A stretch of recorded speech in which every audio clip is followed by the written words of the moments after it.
अस्सलाम वालेकुम my dear students. हम हिस्ट्री ऑफ इंग्लिश पोइट्री को डिस्कस कर रहे थे। इसमें आज हम एज ऑफ पोप को डिस्कस करेंगे। उसमें देखेंगे कि एज ऑफ पोप में कौन कौन से फेमस पोइट्स थे और उनके मेजर वर्क्स क्या थे। सबसे पहले इसमें जो फेमस पोइट थे एज ऑफ पोप में अलेक्जेंडर पोप हैं। Alexander pope is very famous due two is mock epic.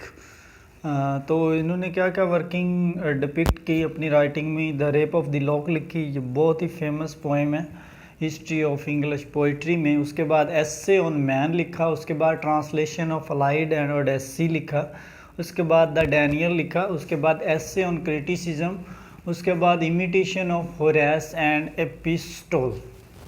Epistle. तो ये इसके मेजर वर्क्स थे एज ऑफ पोप में अलेक्जेंडर पोप के। तो इसी तरह और भी बहुत सारे राइटर हैं जिन्होंने अपनी राइटिंग डिपिक्ट की इसमें। Alexander pope is one of the most important poet in the history of English poetry. तो इनके ये 5 से 6 वर्क्स बहुत ही ज़रूरी हैं, इनको अपने माइंड में रखना है और इनको याद करना है। उसके बाद जो एज ऑफ पोप में और फेमस राइटर्स थे उसमें मैथ्यू प्रायर है। इसका मेजर वर्क कौन से थे? Solomon on the vanity of the world. उसके बाद the progress of the mind, इसका फेमस वर्क है। उसके बाद जो एज ऑफ पोप में अनदर राइटर है जॉन गे है। इसने रूलर स्पोर्ट्स लिखा, ट्रिविया लिखा, उसके बाद ब्लैक आइड इसका वर्क है, उसके बाद फेबल्स इसका वर्क है, उसके बाद the act of walking street of London. तो इसके ये फेमस वर्क हैं। ये भी एज ऑफ पोप के राइटर हैं, पोइट राइटर हैं। इन्होंने अपनी ये पोइट्री डिपिक्ट की अपने इस एरा में, हिस्ट्री ऑफ इंग्लिश पोइट्री में। उसके बाद एज ऑफ पोप में कुछ और मज़ीद राइटर हैं, जिस तरह एडवर्ड यंग है। एडवर्ड यंग ने यूनिवर्सल पैशन लिखा, उसके बाद द राइट थॉट लिखा, उसके बाद थॉमस पार्नेल ने द नाइट लिखा, उसके बाद पीस ऑन द डेथ लिखा, उसके बाद हिम टू कंटेंटमेंट। इसके 3 मेजर वर्क्स हैं। उसके बाद लेडी वेंचिसले है, इसका एक ही वर्क था नक्टोर्नल रिवियरी।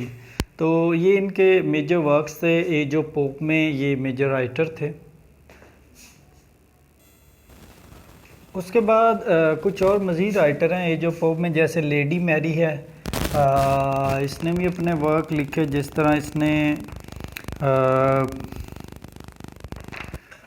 मुख्तलिफ राइटिंग डिपिक्ट की। उसके बाद मेरी लीपोर है, इसने अपनी कुछ वर्किंग डिपिक्ट की इसमें। उसके बाद एंड पे जो आता है James Thomas age of Pope का लास्ट राइटर था हिस्ट्री ऑफ इंग्लिश पोइट्री में। उसने 2 वर्क लिखे, द सीजन्स लिखा, उसके बाद द कैस्टल ऑफ इंडोलेंस लिखा, the season and the castle of indolence. इसके 2 मेजर वर्क्स थे। लेडी मैरी लियोपोर, उसके बाद जेम्स थॉमस, ये सारे ना इसके मेजर वर्क्स हैं।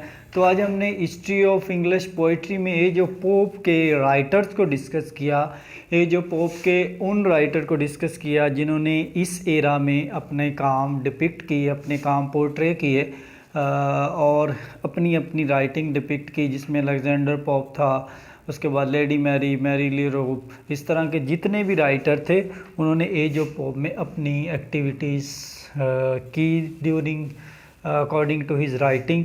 तो ये आज हमने एज ऑफ पोप को कंप्लीट किया। नेक्स्ट हम एज ऑफ जॉनसन को डिस्कस करेंगे। और मैं आपको बताना चाह रहा हूँ कि हम हिस्ट्री ऑफ इंग्लिश पोइट्री को स्टार्टिंग से उसकी हिस्ट्री को डिपिक्ट कर रहे हैं। एंग्लो सैक्सन से स्टार्ट किया, फिर एंग्लो नॉर्मन को, फिर एलिजाबेथन एज को, फिर उसके बाद कैवलियर एज को, उसके बाद age of Pope, age of Johnson, Victorian age, later Victorian, images, poets, everything we will be discuss in the history of English poetry. तो जिन्होंने मेरी पहली वीडियोज़ नहीं देखी ज़रूर देखिएगा, फिर ही आपको हिस्ट्री ऑफ इंग्लिश पोइट्री की समझ आएगी। और मैं डिटेल से हिस्ट्री ऑफ इंग्लिश पोइट्री को डिस्कस करने की कोशिश कर रहा हूँ।